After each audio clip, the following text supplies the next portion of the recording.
This is not just a tablet, and if you have used one, you already know what I mean. I bought my first Lenovo Legion Y700 in 2023.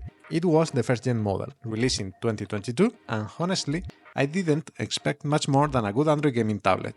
But I started using it for everything: gaming, emulation, watching movies while traveling, even plugging it into a monitor to use the PC mode. It didn't take long before I realized I was barely touching my Switch, my Steam Deck, or even my desktop PC, at least for gaming.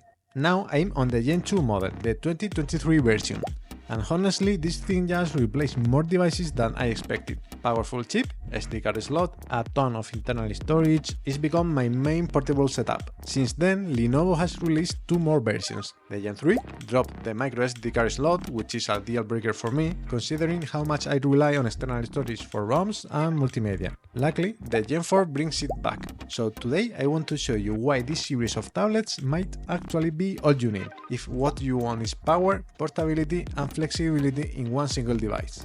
I mainly bought the Y700 for gaming, and honestly it delivers better than most devices I have tried, especially for its size. For emulation it runs everything you can imagine. It runs PSP, PlayStation 2, PlayStation 1, GameCube, Wii, even Nintendo Switch. You just load your ROMs, pair a controller, and it's like carrying a retro console library in your backpack. The screen is 8.8 inches with 2.5K resolution and 144Hz refresh rate. That means the gameplay is sharp, fluid and super responsive. I use it a lot just lying on the couch or in bed. No cables, no extra gear. Add a telescopic Bluetooth controller like the BSP D8, or if you want something more premium, the GameShare G8. I don't own that one, but it's a solid option. For most of my PlayStations I go with the BSP D8 because it's small, light and works great with Android. Lenovo is also releasing an official controller case with a Gen 4 that turns the tablet into a true handheld, similar to a Switch or a Steam Deck. It will be compatible with the Gen 2, with the Gen 3 and the Gen 4, so I will try to get my hands on one as soon as possible and I will test it on the channel. I also play a lot with the tablet connected to a monitor. For that setup I use the GameShare Nova Lite 2 or the GameShare Supernova, which has a built-in dock. You just drop the tablet in, grab the controller and you're good to go. It's like a plug-and-play console experience. If you want to check which accessories I recommend or what's compatible with each model, I have listed everything in my webpage, LegionY700.com. Beyond gaming, this tablet is also my go-to device for watching content. The screen is sharp, bright and colorful, and combined with the stereo speakers, it's just a great experience for Netflix, YouTube, anime or whatever you are into. The 2.5K LCD display at 144Hz makes everything super clean. Whether you are watching a high-res movie or scrolling through videos, it just feels smooth and responsive. And the stereo speakers with Dolby Atmos, they are loud, clear and surprisingly good for a device this size. I have used it a lot on trips to watch movies or entire anime series offline. And I won't lie, sometimes it would be nice to have a bigger screen like 11 inches or so, but the compact size always wins me over, especially when I'm on the go. I carry it inside a TomTalk Slim Aviator T33 and it fits perfectly. Whether I'm flying or on a train, I can pull it out or put it away in seconds without dealing with a bulky device taking over my seat or the tray table. I also take it with me when I go on trips with friends and we rent a house together. I usually download a few movies and we watch them at night, or sometimes we just rent something on Prime Video right from the tablet. It's way more convenient and safer than logging into your accounts on a random smart TV. You just connect the tablet via HDMI, hit play and that's it. One of the things I use more than people might expect is the PC mode. It's built into the system and turns the tablet's interface into something more like a desktop. A taskbar, windowed apps and all that. I connect it to a monitor using a USB to HDMI adapter, pair a Bluetooth keyboard and a mouse, and I can do a surprising amount of stuff. Organizing files, replying to emails, checking documents, watching YouTube in a window while I do something else. Whatever you can do in a PC, you can do it in this tablet. In my personal setup, I have three screens. I use my personal computer on the center and the right monitors, and I usually keep the Y700 plugged into the left one. Most of the time I have Spotify or YouTube Music running there, or maybe a video, while I work on the main screens. It's like having a dedicated media screen that doesn't interrupt anything else I'm doing. One thing to keep in mind is that the PC mode works really well, but the extended screen mode, where you try to run different apps on the tablet and the external monitor at the same time, can sometimes be a bit buggy. Some apps just don't open correctly on the second screen or won't launch where you want them. It's not a deal breaker, but worth knowing if you plan to multitask across the screens. It also supports a stylus, so you can use it to take notes, sketch, or navigate more precisely. It works well for occasional creative work or when you just don't want to use your fingers. If you are into this kind of use case, I have listed the keyboards, pens, and stands that I recommend at my webpage. Storage is a big deal for me.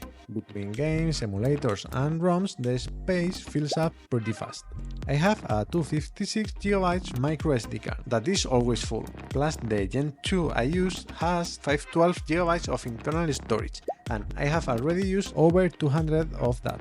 Back when I used the Gen 2 with 256 total plus the microSD card, I was always close to the limit, especially when I added a few movies for travel. So if you are into emulation, that microSD card slot is essential. Just think about how big some of these libraries get. PSP, PlayStation 2, and even Switch games. That's the reason why I skipped the Gen 3. It doesn't have a microSD card slot, and for the way I use these tablets, that's a deal breaker. I need expandable storage. The Gen 2 handles it perfectly, and the good news is the upcoming Gen 4 brings back the microSD card slot. So if you are like me and need a lot of local storage, both of those are solid options. Lenovo recently announced the Gen 4 of the Legion Y700. And there are a couple of things that make it really interesting, especially if you haven't picked up one of the older models yet. First, it comes with the new Snapdragon Elite chip, which should mean a big leap in both power and efficiency. For high-end emulation or demanding Android games, the extra performance could make a real difference, especially with newer emulators and heavy titles. But what I'm really excited about is the new official controller. It's a case-style gamepad that turns the tablet into a proper handheld console, kind of like a Nintendo Switch or a Steam Deck. And the good part is that it should be compatible with the Gen 2, Gen 3 and the Gen 4. The only one it won't work with is the Gen 1. I will try to get my hands on that controller as soon as I can, and I will test it, see how it feels, and cover everything here on this channel. After using the Lenovo Y700 series for over a year now, I can say it's one of the most versatile devices I have ever owned. It's compact, powerful, and it adapts to whatever you want to do.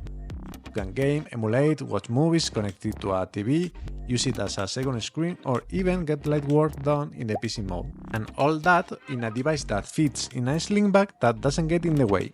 This is not trying to be a laptop or a desktop replacement, but its own thing. And if what you're looking for is something small, fast and super flexible, then yeah, this might actually be the only device you need. I use mine every single day, and honestly it's hard to go back to something bulkier. And if you're thinking about getting one or you already have one, you can check out my webpage, LegionY700.com. I have put together everything I know about these tablets, all the models and accessories I actually use, and also some tutorials and useful information.